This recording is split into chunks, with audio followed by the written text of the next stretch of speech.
La presencia de andalusíes exiliados en el norte de África es constante durante todo el periodo de presencia musulmana en la península ibérica.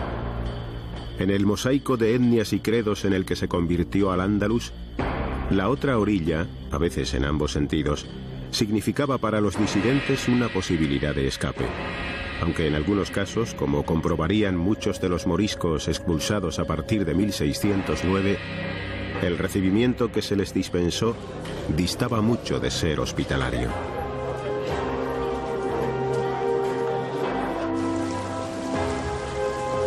El primer gran contingente de refugiados que había desembarcado en las cercanas costas africanas lo hace ya a comienzos del siglo IX y estaba formado por 8.000 cordobeses muladíes, es decir, convertidos al Islam de ascendencia hispana, que se habían levantado en el que fue conocido como Motín del Arrabal contra el emir Alacán I.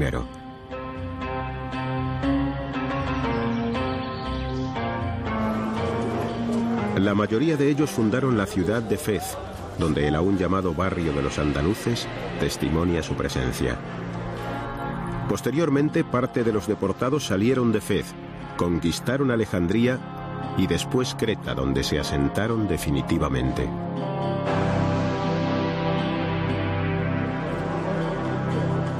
Otro numeroso grupo de exiliados llegó a Túnez en el siglo XIII tras la conquista de Sevilla por Fernando III el Santo. Poco después lo hace otro procedente de Játiva.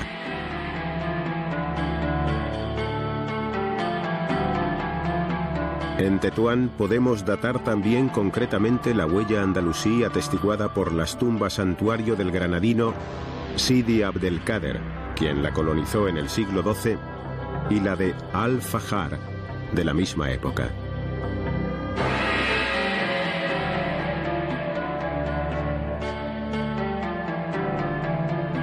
Tres siglos después, otro granadino, Sidi Ali al-Mandarí, refundó la ciudad en las postrimerías del siglo XV, antes de la caída del Reino de Granada.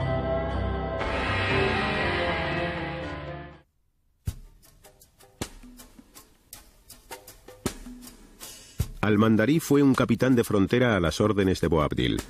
Cuando se produjo la última ofensiva de los reyes católicos sobre el Reino de Granada, Al-Mandarí era el alcaide de la fortaleza de Piñar, situada en la línea defensiva de la frontera con Jaén.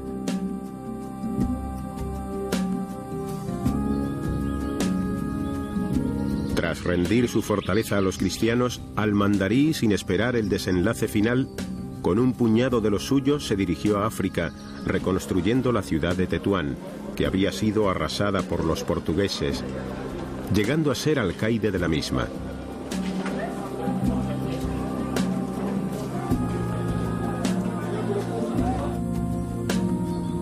Los vestigios de la obra de Al-Mandarí en la ciudad son numerosos. Destaca su palacio fortaleza, en el que encontramos un recuerdo de inequívoco sabor granadino.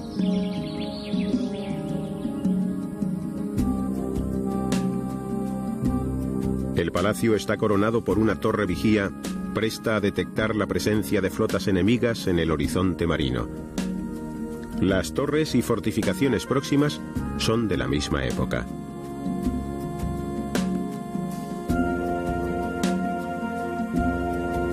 Otras construcciones son las mezquitas de la Casba y la Rabta. También en este periodo se comenzó a levantar la Alcazaba. En vida de Al-Mandarí, los antiguos barrios se tuvieron que ensanchar ante la llegada masiva de emigrantes tras la caída de Granada.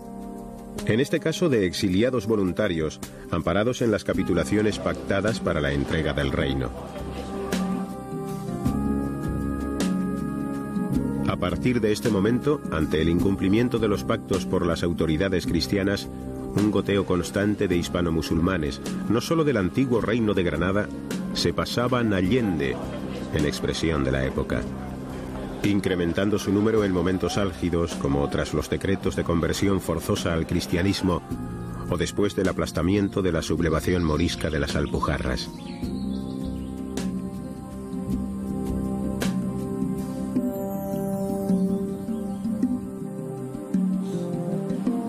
En la la época de los moriscos, oficialmente cristianos, la huida a los países islámicos estaba severamente castigada, pues se suponía que el propósito de los fugitivos era islamizar, o cuando menos corrían el peligro de dejarse influir por esta, para la mayoría de ellos, nunca olvidada doctrina.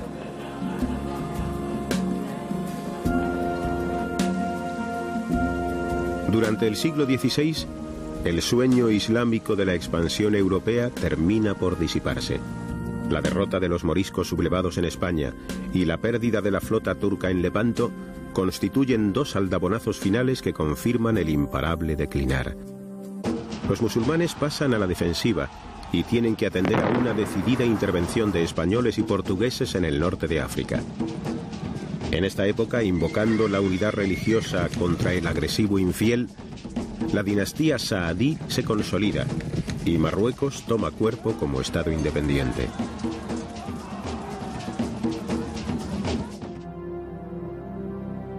Los saaditas consiguen detener la ofensiva cristiana en el norte, pero a su vez saben que este punto les está vedado para futuras expansiones. Entonces miran al sur, a ese otro inmenso mar de arena que les separa y une a la vez con las lejanas tierras del África subsahariana.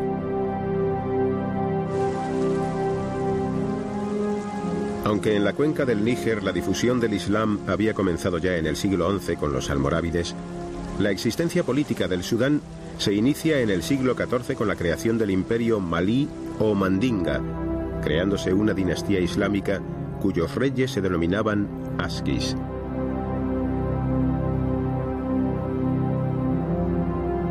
La dominación de estos territorios había sido una aspiración nunca totalmente conseguida de las diferentes dinastías almorávides, almohades y mariníes, que priorizaban sus intervenciones más al norte y tenían como límite los estados de Al-Ándalus.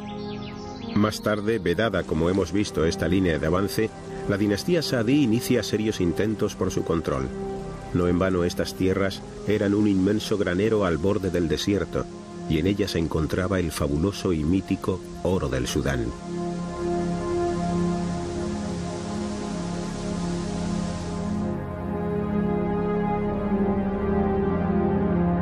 A lo largo del siglo XVI se suceden las expediciones marroquíes hacia el sur, y los documentos de la época hablan de que buscaban la posesión de otro mineral no menos preciado en el desierto y sus orillas, la sal que se producía en las minas de Tegaza.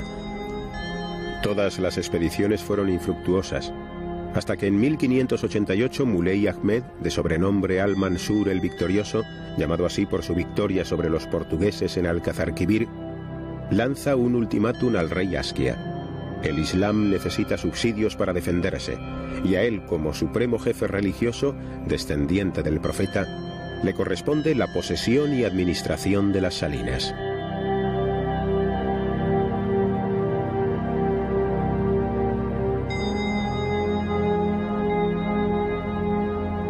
Al-Mansur buscaba legitimidad y asesoramiento en los ulemas, doctores de la ley, ya que se trataba de un asunto delicado, la invasión de un país islámico por otro.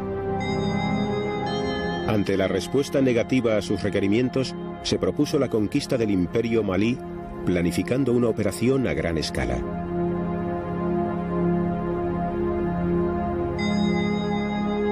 Una vez trazado su proyecto de conquista, había que nombrar un general, y según las crónicas anónimas, escogió a un alcaide suyo renegado, natural de las cuevas de Vera en el reino de Granada, criado en su casa desde pequeño, y que aunque no tenía experiencia en las cosas de la guerra por ser mozo, había mandado soldados, y le pareció que también daría buen recaudo en esta jornada. El jefe de aquella fuerza expedicionaria era Yaudar Pachá, un morisco originario de Cuevas de Almanzora, villa morisca situada en la costa de la actual provincia de Almería. La villa de Cuevas pertenecía a los extensos dominios del segundo marqués de los Vélez, don Luis Fajardo, a quien hemos visto al frente de uno de los cuerpos de ejército que intervinieron en la guerra contra los moriscos. Cuando el proclamado rey morisco Aben Humeya buscaba desesperadamente una salida al mar por la que recibir los imprescindibles socorros solicitados a Berbería, bajó desde las Alpujarras conquistando todo el valle de la Almanzora y atacando sin éxito Vera, llegó hasta la villa de Cuevas tratando de sublevarla a su favor. Al no conseguirlo, arrasó huertas y cegó balsas y acequias que pertenecían al marqués, su más tenaz antagonista en la guerra. De esta manera vengaba también la destrucción de su casa solariega en Válor, ordenada por el marqués. Por la fecha en que se realizó la expedición, Yaudar Pachá o su familia debían pertenecer a los moriscos que, tras la derrota en la guerra, se adelantaron a los decretos de expulsión general, optando por el exilio anticipado. Los expedicionarios contaban con armas de fuego, las primeras que aparecerían tan al sur del continente africano donde se proponían llegar. Y contaban sobre todo con una tropa aguerrida de moriscos españoles, cuyo comportamiento en la batalla de Alcazarquivir, o batalla de los Tres Reyes contra los portugueses, había sido muy destacado.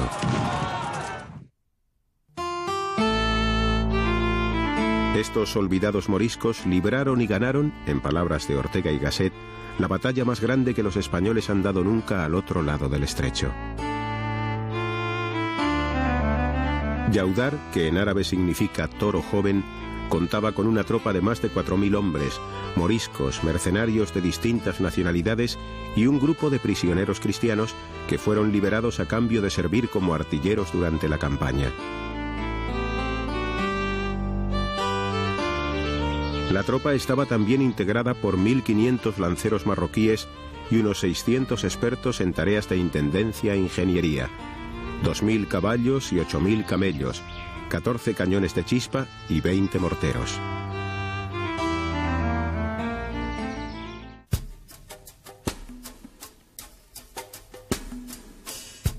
Atravesaron el Atlas nevado y se lanzaron a la conquista del desierto. Todo un mundo desconocido, hostil y misterioso se abría a sus pies. El recorrido duró 135 días. Atravesaron el desierto por Tinduf hasta Taodemi, sufriendo una rigurosa tormenta de arena que no detuvo el avance de aquel decidido ejército.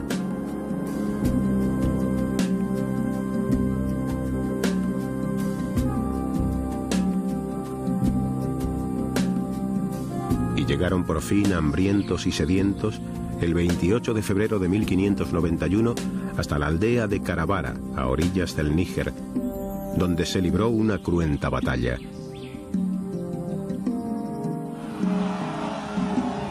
Poco pudieron hacer los naturales del país, los Songhai, frente a los pavorosos estampidos y a la mortífera contundencia de las armas de fuego.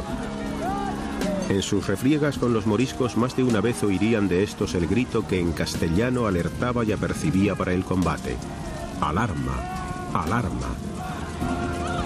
De esta palabra recibieron el nombre que aún hoy día les relaciona con su origen y que mantienen como seña de identidad.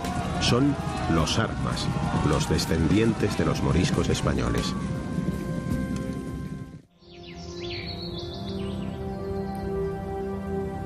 Después de conquistar Gao, la capital del imperio, la fuerza expedicionaria se dirigió a Timbuctú.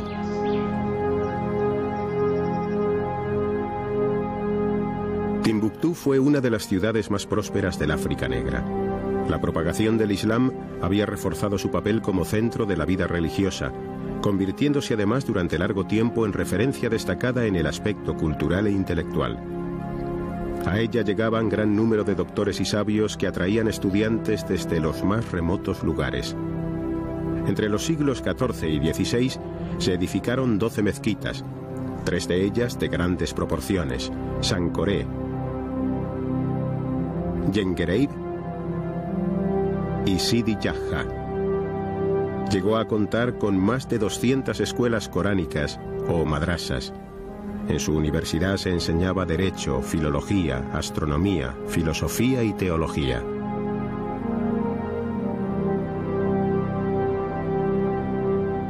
En la época en que llegaron los moriscos a Timbuctú, también denominada con los expresivos nombres de Perla del Sudán y Reina del Desierto, Podía contar con 70.000 habitantes y era una ciudad cosmopolita en la que se encontraban mercaderes y negociantes de todas las procedencias, árabes, tuaregs y negros.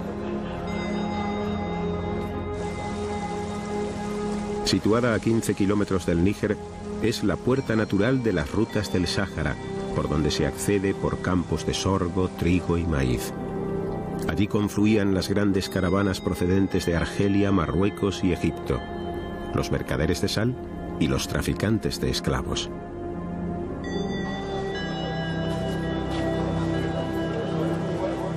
Todo lo que se producía en el continente africano se compraba, vendía y cambiaba en esta ciudad.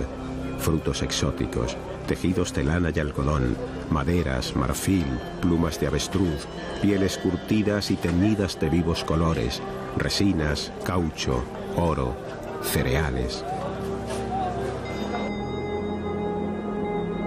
La ciudad había sido fundada por los tuaregs como almacén de mercancías y tomó su nombre de una mítica mujer guardiana en quien los hombres azules habían depositado su confianza, la vieja Buktu, que les ofrecía el agua de su pozo. Timbuktu, pozo de Buktu.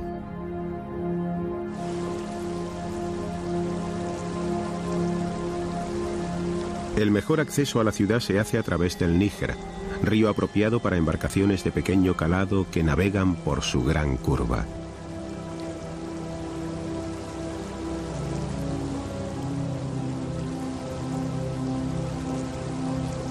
El comercio fluvial se establece en el bullicioso puerto, babel de lenguas indígenas, cruce de viejas culturas que, para entenderse, ha adoptado el francés como idioma de intercambio. Hasta estos ignotos parajes, desconocidos para los europeos de su época, llegaron los moriscos españoles. Rechazados en su patria de origen, encontraron aquí otra nueva, guardando sus descendientes la memoria remota de la llegada de sus antepasados. Esta es la gran mezquita, que en el lenguaje de los Songhai se llama Yengereib.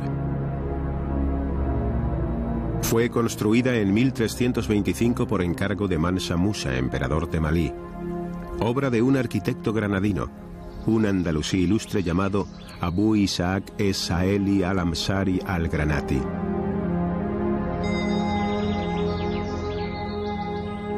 Es-Saeli había nacido en Granada en 1290, de una linajuda familia andalusí que ostentaba la jefatura del gremio de vendedores de lana, seda y especias. Aficionado a la poesía y a la arquitectura, sus ojos se hicieron a la luz contemplando los maravillosos palacios nazaríes, entonces recién inaugurados.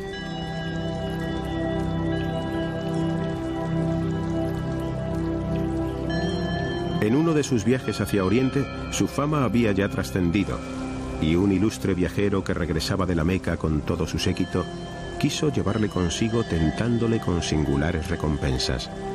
El viajero era Mansa Musa, emperador de Malí. Consta de 3 patios interiores con 2 minaretes, el segundo hacia el este, de mucho menor tamaño. Llama la atención del viajero el atrevimiento de construir estas torres de más de 10 metros de altura sin emplear otro material que el barro secado al sol. Este tipo de construcciones resulta obligado en estas regiones que carecen de piedra de sillería. Es el riesgo de la necesidad, la aventura del espíritu, que en las carencias agudiza el ingenio. En el interior de este movimiento se produce un efecto de baile entre sus columnas entrecruzadas, como en un bosque tupido y fantástico. Con independencia del alcance de la influencia de la obra del granadino es-Saeli en la llamada arquitectura piramidal sudanesa, lo cierto es que este estilo se encuentra en casi toda el África occidental, reproduciendo formas arquitectónicas muy extendidas en el África negra. Esta composición, formada por tierra, hierbas y arcilla, se encuentra en las regiones en las que no llueve excesivamente, ya que el agua las podría poner en peligro de desmoronamiento. En estas latitudes, los muros de barro, con su grosor, proporcionan un agradable frescor en el interior. En las calles de la ciudad encontramos al menos 5 etnias que la pueblan desde tiempos inmemoriales. Los fulans son quizá los más antiguos y se distinguen en ocasiones por cierto fanatismo religioso, acompañado de una acusada xenofobia. Los bambaras son de origen etíope y destacan por su corpulencia. Los mandingos fueron los que más sufrieron el acoso de los tratantes de esclavos árabes. Proceden del África Atlántica, en la actual Senegal. Los tuaregs son árabes de facciones finas y mirada altiva. Son los dueños del desierto y su poder es temido y acatado. Por último, los armas, los descendientes de los moriscos. Son conscientes de su origen hispano y conservan tradiciones muy arraigadas y un aire de antigua nobleza, quizá reflejo de sus antepasados, que formaron un núcleo aristocrático en el país. En sus facciones apunta acaso un lejano reflejo de sus ancestros. No en balde han pasado 4 siglos de mestizaje. Cuando aquellos intrépidos conquistadores atravesaron el desierto, las mujeres moriscas habían quedado muy atrás, en la lejana corte marroquí o en la aún más lejana España, estas últimas esperando quizás sin advertirlo la inminente expulsión, por lo que a su llegada tomaron mujeres del país, las bellas sahelianas, mandingas y peules, dando lugar a un nuevo pueblo, los armas de Timbuctú.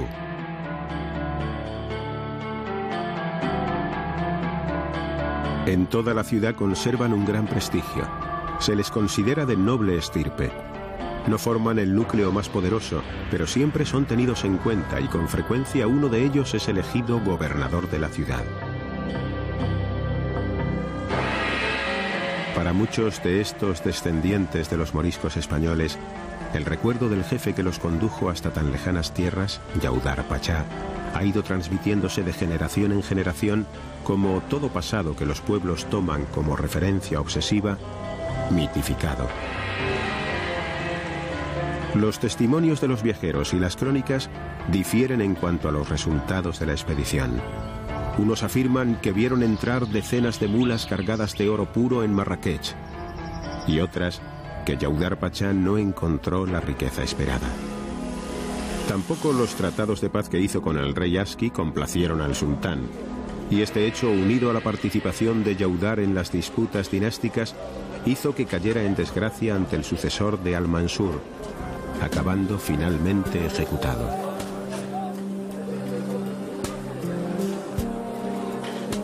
Sin embargo, su memoria no se perdió tampoco entre los marroquíes, y durante largo tiempo tras su muerte, su prestigio creció, y los juglares cantaron en la plaza de Sema el-Fna las alabanzas a un hombre cargado de lauros guerreros y glorioso varón musulmán.